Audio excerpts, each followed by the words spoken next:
Hello friends, once again I welcome you all to my channel on YouTube. And last time we discussed about the terms of payment. We will continue the topic of terms of payment, and in this session we will have a detailed discussion on documentary credit or letter of credit as we discussed last time. But before moving ahead, I would like to recap the definition of documentary credit. So I will read it out, and this definition has been given by UCP, Uniform Customs and Practices. So the definition goes like this: any arrangement whereby a bank acting at the request and in accordance with the instructions of a customer undertakes to make payment to or to the order of a third party against stipulated documents and compliance with stipulated terms and conditions. And here the customer is the importer and the third party is the exporter. And I have written a sentence over here, if you could have a look at it. Reconciles the conflicting interest of buyers and sellers.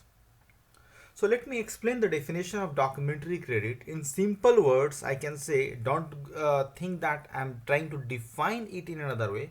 I'm just trying to explain it so that you could have it in your mind very easily. In simple words, I can tell you it is an arrangement by which interest of importers and the exporters are protected. So just think, what could be the interest of importer? It could be the product quality, quantity, packaging, time of delivery, mode of delivery, etc. And these all terms are agreed upon by both the parties in the sales contract. So when we say that the interest of importers are protected, it means whatever terms and conditions have been stipulated in the sales contract and which have been agreed by the exporter and importer, that will be taken care of. Similarly, just think about it. What could be the interest of the exporter?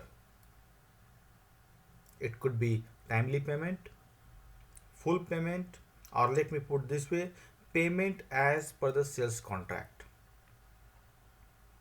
So we can say that the documentary credit or letter of credit takes care of interest of both the parties, right?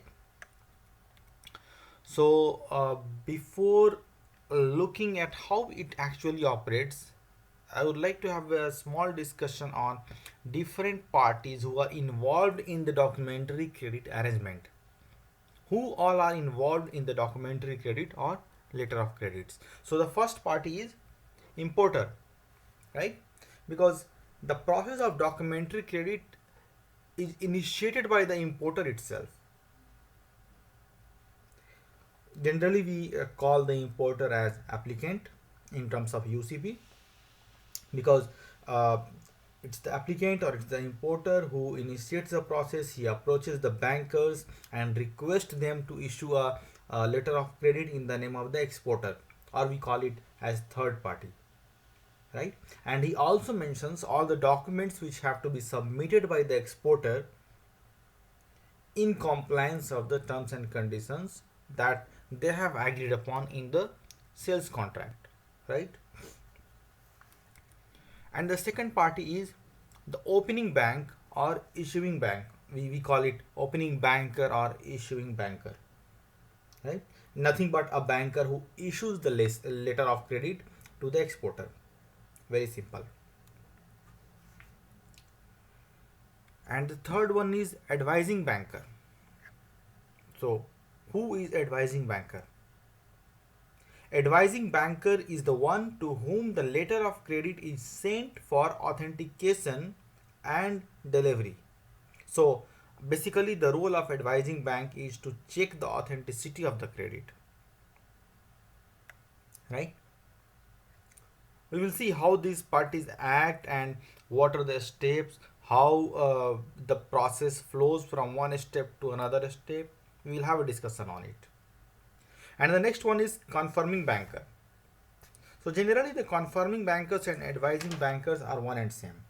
Okay, it's like an additional layer of security, I can say. Confirming banker undertakes to pay to the exporter in case the issuing banker refuses to pay. So sometimes what happens, the advising banker may refuse to pay or the issuing banker may refuse to pay. Okay, in that case the confirming banker takes a guarantee. Okay, in case the issuing banker is refusing to pay, I am there to take care of your payment, so nothing to worry, right? And the next one is the paying bank. In certain cases what happens, the LC provides for bill of exchange. Now imagine there could be two different situations. First, the LC provides for bills to be drawn on the buyer, right? So there will be a bill of exchange drawn in the name of the buyer. In this case, the issuing bank, okay, this one, the issuing bank and the paying bank, these two will be one and same. Okay, but there could be another case, and in that case what happens, the bills are drawn on a particular bank, and this bank could be the issuing bank, mostly it's the issuing bank, or another bank or another financial institution. In fact, this bank may be, I mean the paying bank may be either in the exporter's country or maybe in a different country altogether, right? So there could be a situation like this also. Now the next one is negotiating bank. Just think about a scenario, okay? You are an exporter, but your paying bank is located in some other country and not in your country.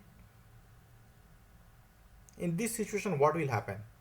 So the LC will permit a bank or bankers in your country, that is in the country of exporter, to negotiate drawings under the credit and disburse the payment.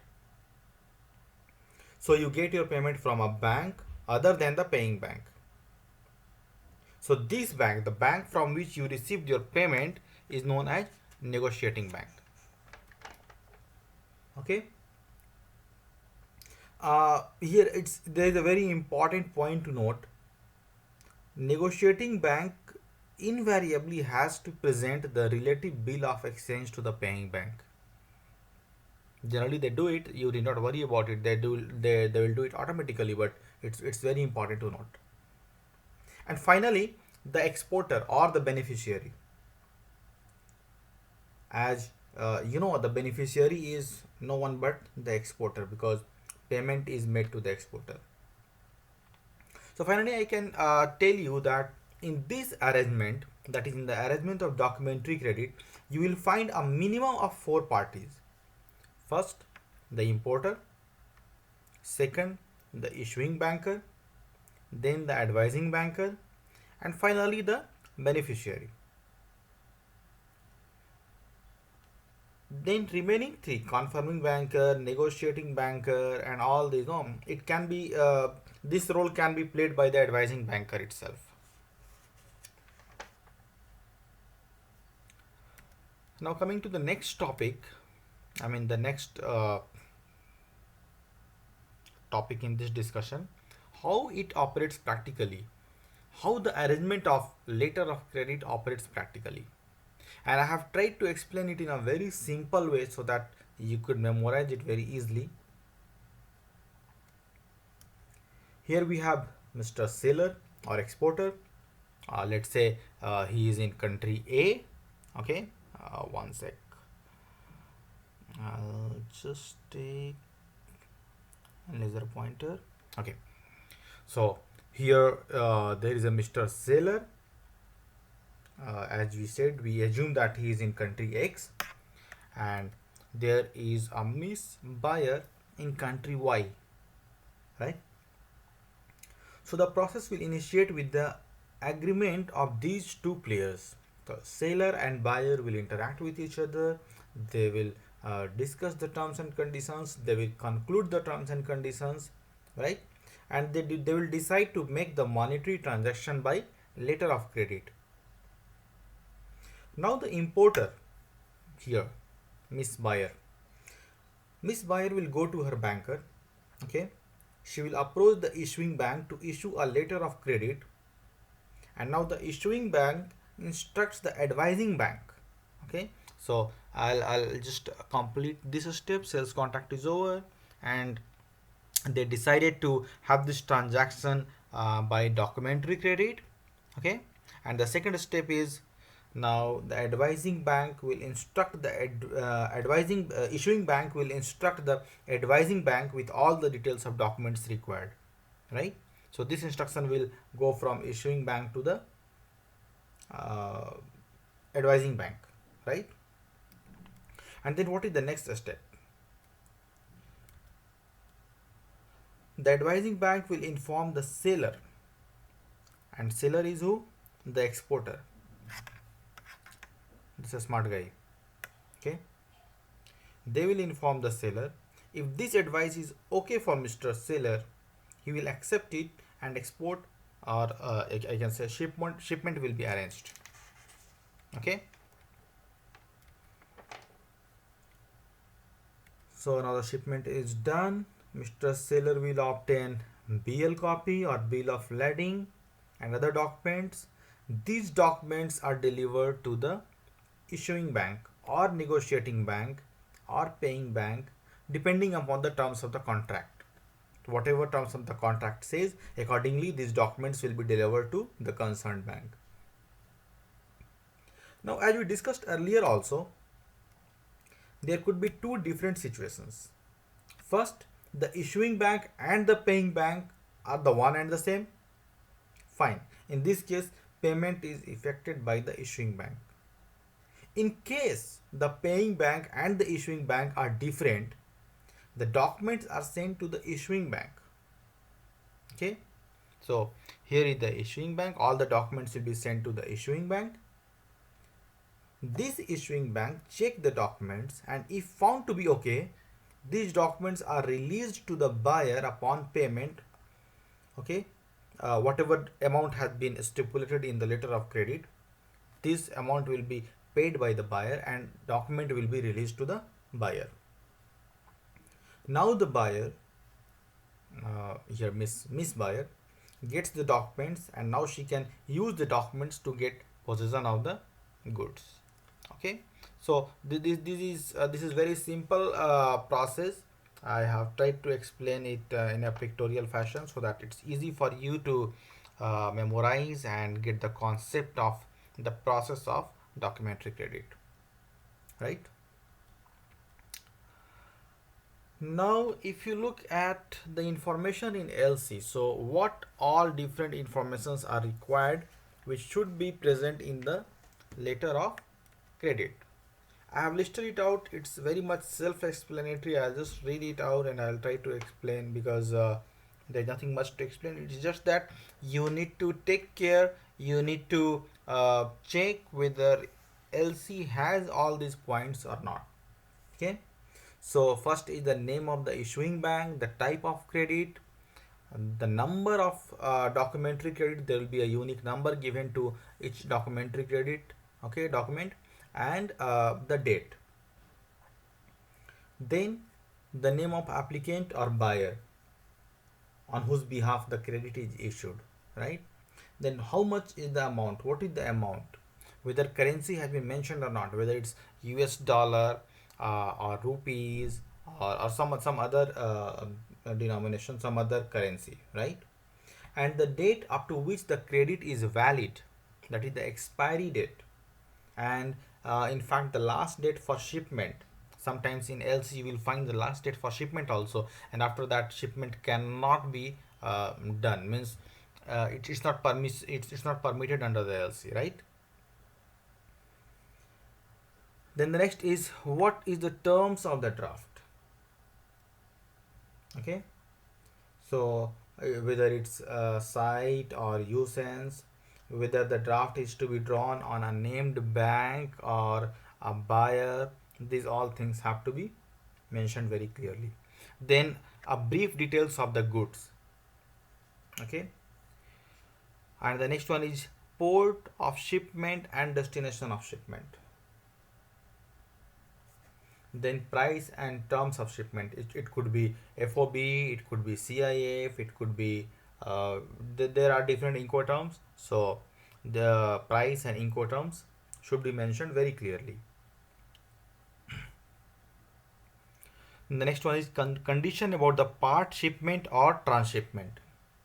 So whether part shipment is allowed or not, whether the importer wants everything to be shipped at once, or if there is a big quantity, there could be a provision that okay, part shipment is allowed or transshipment is allowed, whether the mode of transport can be changed from one location to another location during this entire process of shipment. Then any other condition applicable to the credit. There could be some different conditions depending upon the sales contract you have agreed with your customer. Okay. Then certificate as the issuing bank's responsibility in the credit. It could be irrevocable LC or revocable LC. We will see later, right? And then this is important. There must be a statement that the credit is subject to the provisions of the Uniform Customs and Practices for documentary credits. This will be mentioned invariably, but you just need to have a look at it, right? Then the next one is what are the documents required under LC? Here I have mentioned a sentence, all parties concerned deal in documents and not in goods. So it shows very clearly how important the documents are in the arrangement of documentary credit. So proper documentation is very important for any import export transaction, and I would emphasize especially if done under LC. And the sentence which I have quoted, I have taken it from article 4 of the UCP. Okay, and you can read it out. All parties concerned deal in documents and not in goods, services, and or other performances to which the documents may relate. So proper documentation is very important. So if you are an exporter, I would request you to prepare and submit all the documents in conformity with the requirement of LC. Usually following documents, these all documents are required under LC. It's bill of exchange, commercial invoice, packing list, then transport documents, inspection certificate, insurance policy certificate. What is bill of exchange? We'll just have a look at it. What is bill of exchange? We have discussed it earlier also. Let me just have a recap of that bill of exchange. It's an instrument drawn by the seller or buyer. This instrument it will direct the buyer to pay to the seller or to the order of the seller to any third party, right? And most of the time this LC demands the exporter to prepare the bill. We call it as draft. So bill is also known as draft, and submit to the banker along with other documents in order to process the payment. So if bill of exchange is prepared, submitted to the banker, and then the process of payment will be carried on. Then the next document is commercial invoice. It's nothing but it's the exporter's bill, and ideally a commercial invoice should have the information about the goods. So a brief description of the goods, how much quantity is there, what is the price, what are the other charges, if there is any discount to the importer. So these all things have to be mentioned on the commercial invoice. And coming to the packing list, it's a document which gives full details of the parcels. Okay, so if I'm an exporter and I'm dispatching something to importer somewhere sitting in New Zealand or Canada, so the custom people must be aware of the parcel, must be aware of the contents of the good or contents of the shipment or cargo, and there should be a document to describe the full details. So this document is nothing but the packing list, like the number of packages, what is the type of packaging, what is the net weight, what is the gross weight, and is there any labeling or is there any identification mark. These all things have to be mentioned clearly on the packing list. Then coming to the transport document, so shipment documents is must as a proof of the shipment. Okay, it also gives an assurance that the goods have been shipped, so it has to be submitted to the banker. For shipment by air, there is airway bill, you know it. Airway bill will be issued by the shipping company. And again, in airway bill, you might come across the terms master airway bill, house airway bill. We will look into it later on. Okay, these are very small things, but okay, it's important. Similarly, for shipment by sea, the shipping company issues bill of lading, that we call it as BL. And if you are shipping something by road, truck challan or LR or railway receipt are used. And if it's a multimodal transport, we call it as combined transport document. So we have airway bill, right? We have bill of lading, we have truck challan, or we call it as lorry receipt or railway receipt, and we have combined transport documents. So depending upon the mode of transport, any of these documents are accepted as proof of shipment, right? And there will be inspection certificate if there is any demand.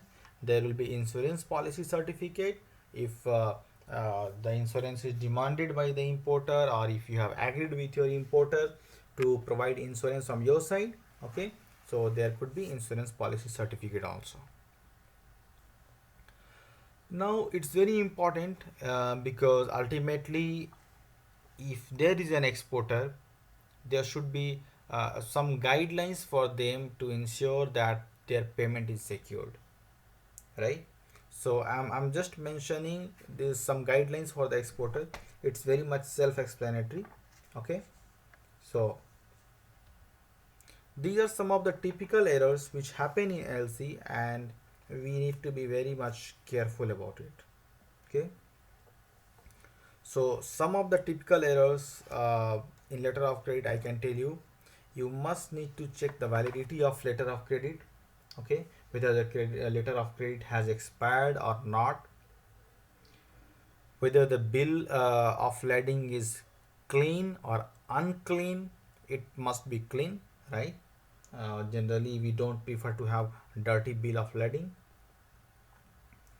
Then there is also a chance of mistake that a charter party bill of lading was presented when LC was demanding for on-board shipment. So we need to be careful about it. Then the next one is goods shipped on dock when it was not permitted, right? Then the next one is shipment made between the parties other than those stated in the LC.